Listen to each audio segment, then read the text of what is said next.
Assalamu alaikum and hello everyone. This is me Fatima BusinessWali and good evening everyone and welcome to today live interview. It is a great pleasure to have such an inspiring guest with us today. Our guest is an accomplished author, translator, and multilingual language educator who has dedicated her career to helping people learn language through books and innovation teaching method.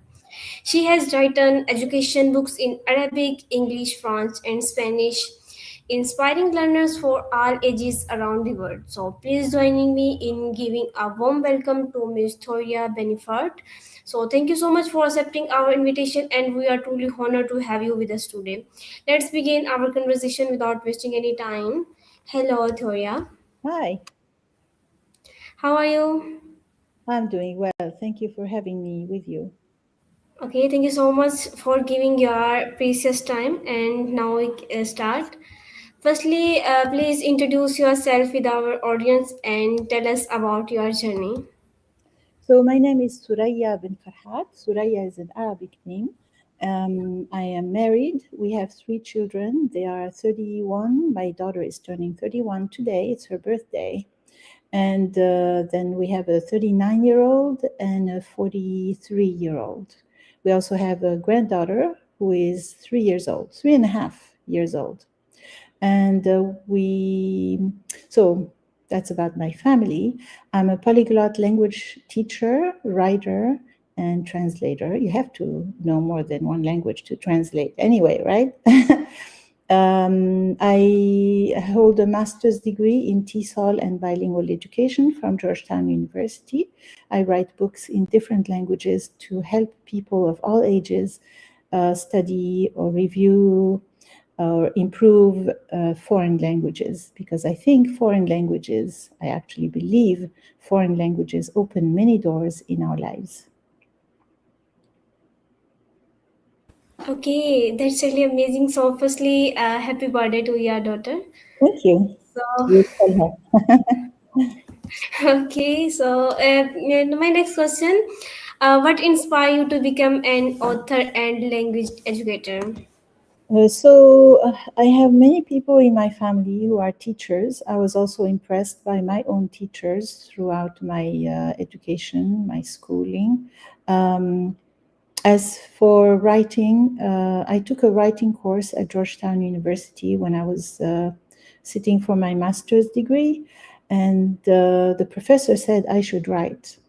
And then later on, when I was working at the United Nations, whenever I found something that I would like to do after retirement, I would send myself an email with that information. And one of those things was to write, because while you're working full time, you really don't have time to write. After retirement, you have time. So that's what I did. Okay, that's great. So, my next question, like that, when did you discover your passion for writing? I actually discovered it when I was at university. And whenever I had a chance, I would write um, small stories or anything that came to my mind that I wanted to write, I would write it down. Um, and yeah, it's just one day at a time. There was no specific time, really. Yeah, that's really amazing. So, okay. So, my next question, why did you choose to write books in multiple languages? Well, I wanted to share my knowledge and again to encourage people to study foreign languages because they open many doors. It's so important to connect with other people from other cultures in our lives. And I think languages are a very good medium to do that. When you even say just hello to someone in their language, you open a huge door, and they already have a better relationship with you than with anyone else who doesn't know anything about their culture or their language. Okay, yes, you said absolutely right. So, my next question: which of your favorite book and why? My, they're all my favorite books, but the one I really love is the first book I wrote. It's called In Arabic, I Love You. It's an introduction to the Arabic language, to the history of the language, to the letters of the language, to the dialects of the language, through love expressions.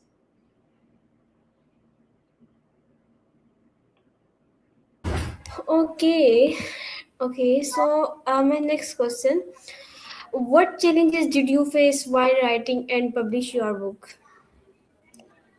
Difficulties were technical because I self published, and self publishing can be tricky.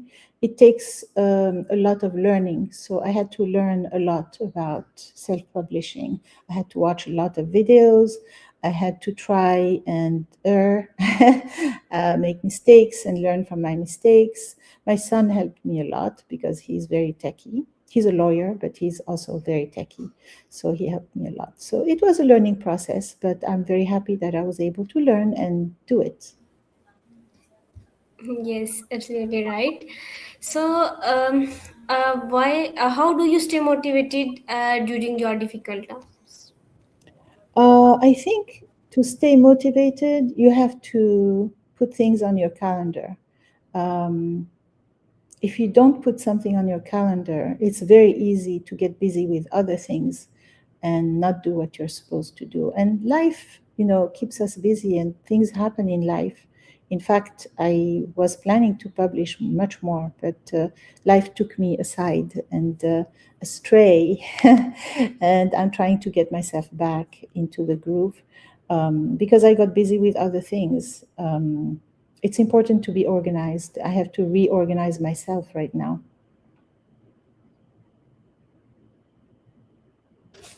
Okay, right. So, uh, what qualities make someone a successful author? Well, I think it's important to know the language well because if you're going to write in a language, you don't want to make mistakes. And it's important to have other people look at your work and give you advice and give you feedback because as many times as you read, you easily can miss something. And it's important to have other people take a look at what you wrote. Um, yeah, I think that's it. Inspiration is something you can't control. Hopefully, you get inspiration because you need inspiration to write. Yes. Okay. So, can you tell me how has teaching languages influenced your writing? Teaching languages actually helped me get the idea for my first book because my first book came from my students' questions. They would always say, often it is a question that people ask a lot. How do you say I love you in the language they are learning? And in Arabic, it's a very long answer because you have to explain that there are different ways to say it because we have standard Arabic, then we have the different dialects, and every dialect is different. And within every dialectal group, you have different pronunciations or different ways to say "I love you," and so teaching languages gave me an insight into what people need and what my books should be about. Okay, that's really amazing.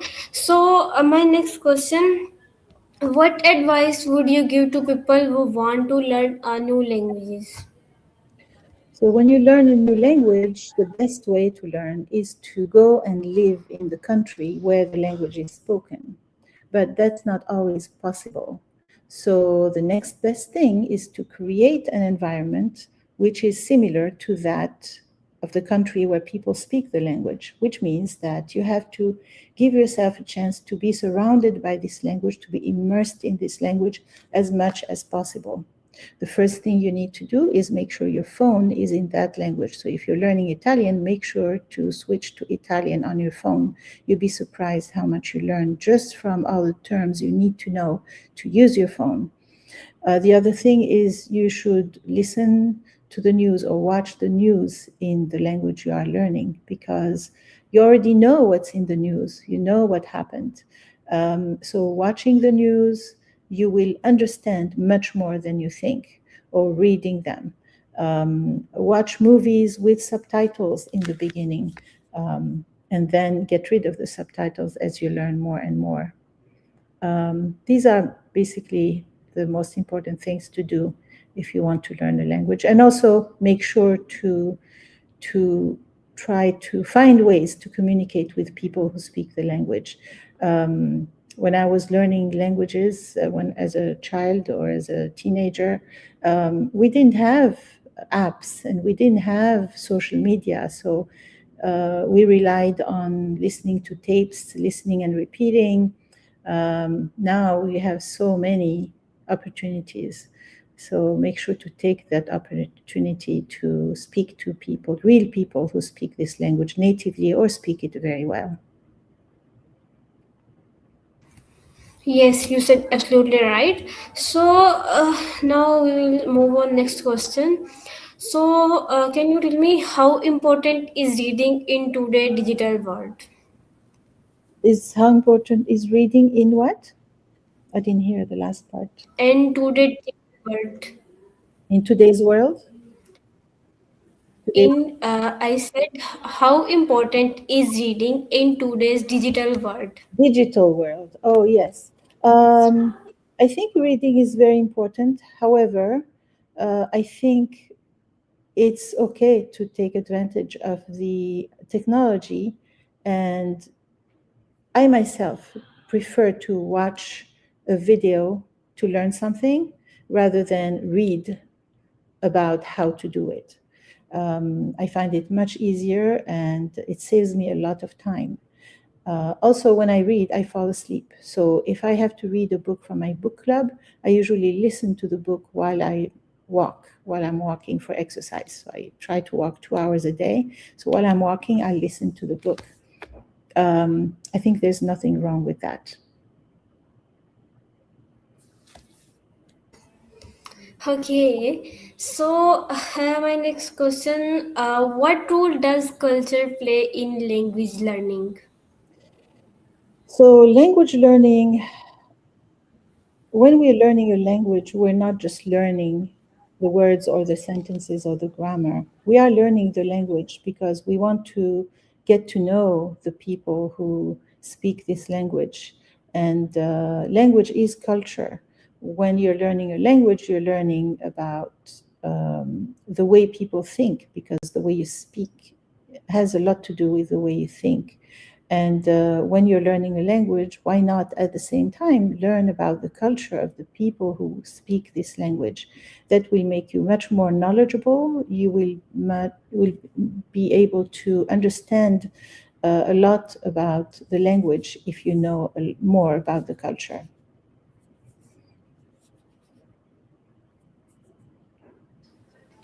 Okay, so my next question,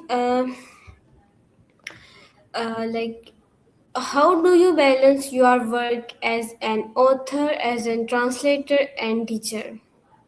Well, as I was saying earlier, while you're working full time, when I was working as a teacher full time at the United Nations, I had a 9 to 5 schedule. And so I had and also I had a family, so I had very little time to do any of these things. Now that I'm retired, I can schedule my time any way I like. I just have to get organized and do things when I want, when I feel like it, according to my own schedule, which is really wonderful.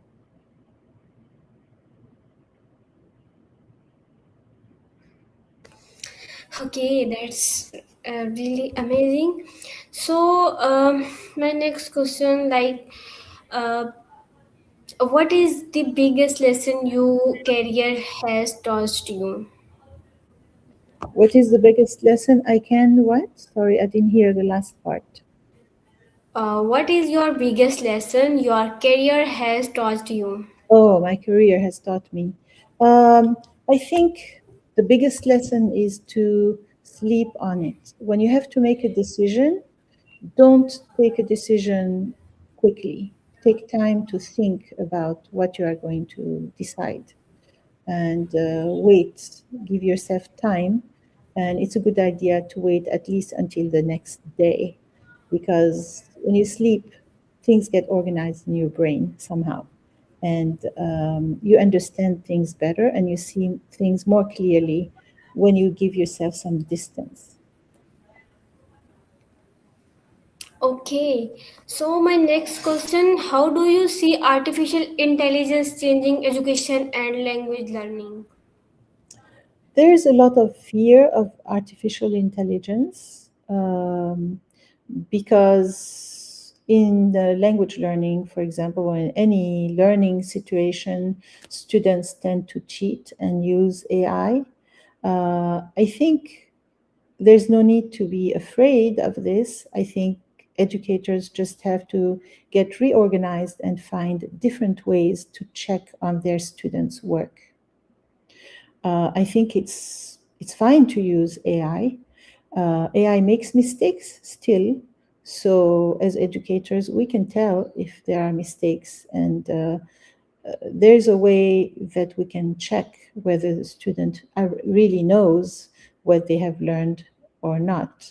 I think it's okay to use AI because it really saves a lot of time. You can get a lot of information very quickly and why not? Just make sure you know what you are presenting to your teachers. Yes, absolutely right. So, what skills should young people develop to success in the future? To succeed in the future, young students, right? Yes. Yeah, I think any age, at any age, it's very important to be organized and have specific goals. So if you're learning something, you try to find the best way to learn. Ask AI, it will tell you what to do exactly and follow those steps.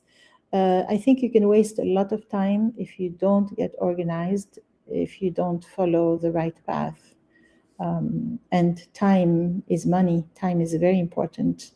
Uh, we only have one life, and we have to make sure we value our time and spend our time wisely, especially when we are learning.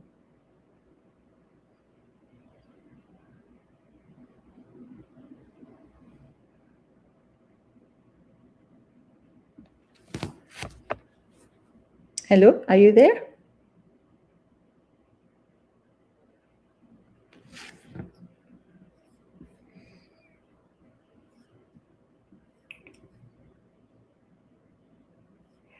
Shall we go back? Oh, her connection went off. I don't know if you guys are still there. I'm going to check my phone while she comes back. I hope she's okay.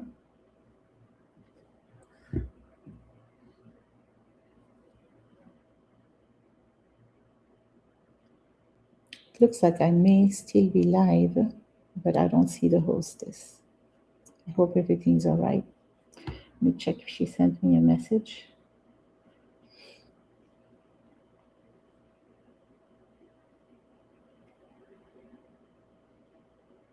Okay, let me send her a message.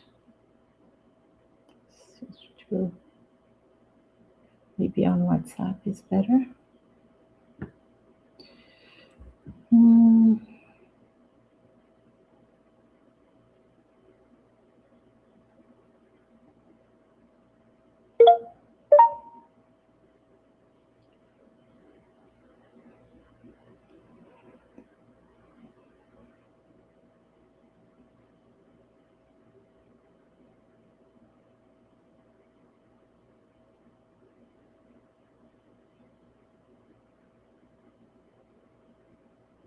Oh, I sent so many messages. So her name is Sidika. Sidi.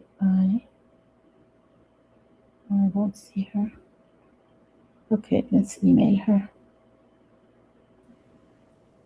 Ah. Hello. Yeah, so sorry, the internet connection was disconnected, so that's Oh, I why see. Okay, okay. Let's I'm continue. really sorry. Yes. Yes. Okay. So my next question. Can you share a memorable experience from your teaching career? When I was teaching, what? The last word? Ye- Yes, career. Last word, teaching career. Career. Okay. Yes. A memorable moment. Uh, I had a couple of ambassadors in my classes. You know, the United Nations has missions from all countries of the world. I think it's 193 countries, and those missions are they represent the country to the to the United Nations or at the United Nations. So I had a couple of ambassadors in my classes, and that was very interesting because, you know, it's really cool to have an ambassador come to your classroom to learn from you. So it was very nice. Yes, that's nice. Okay, so my next question, what projects are you currently working on? Right now, because so many things happened in my life and got me sidetracked, I'm really trying to reorganize my schedule so I can restart my newsletter, so that my followers know when I go live um, on social media. I think it's important to have a schedule so people know when you're going live. Right now, the last year, I've been going live whenever I have time because I've been too busy. But I think it's important to have a specific time when you go live so people know and come when you're live. Okay, so my next question, where can our audience find your books and content video online? So my webpage has all the information. Do you have a link? Do you have my webpage link? Can you speak again? Do you have my webpage link? Yes. Okay. So if you post that link, it has my YouTube channel, my Instagram, my TikTok, my X, my I everything, and my books and okay. everything. Are you have TikTok account? Yeah, I have TikTok, Instagram, YouTube. Yeah, and everything is in the link, so you can. Okay. Okay. After interview, I found. Okay. Sure, I could show you now. So You want to see my webpage? I could share screen and show you uh, now. okay, now internet connection is okay. So just wait. I can do it. Okay. I can share, right? Okay. Okay. You can. Share screen. Okay, I will share the entire screen. Share, and here we can go here. Oh, this was from a French lesson. So I can go to my link tree. Tree, this one. So this is my link tree. Here you have my books and favorite products. Yes. Here you have my Arabic verbs podcast. This is my YouTube channel. This is for my translation services. This is my Algerian Arabic workbook podcast. This is my school. This is my webpage. I have another webpage separate from this one. These are my creations. I create things online. These are my recommendations. Oh, my YouTube channel is on here twice. I have to remove it. Oh no, this is my podcast. This here is my podcast. Okay. This is my YouTube Okay. channel. Yeah. And Okay. Where is your TikTok account? YouTube. TikTok. Oh, I TikTok. think If you go to my yes. webpage, if you go to my webpage here, you will find my TikTok here. Or you can subscribe to my newsletter to know when I go live here. or you can just click Okay. out, and my all my social media is here. You see, this is X. My I have a blog. That's my TikTok. This is my Tumblr, Facebook, Instagram, YouTube, LinkedIn. What's this? Oh, Clubhouse. Yes, I do lives on Clubhouse as well, and Patreon. Yeah, so everything is there. Yes. Everything. Right. Okay. Yeah. I have your website. Okay. Okay. After interview, I visit on your website. Okay. Great. Let me stop sharing. There we go. Okay. Okay. So my next and last question.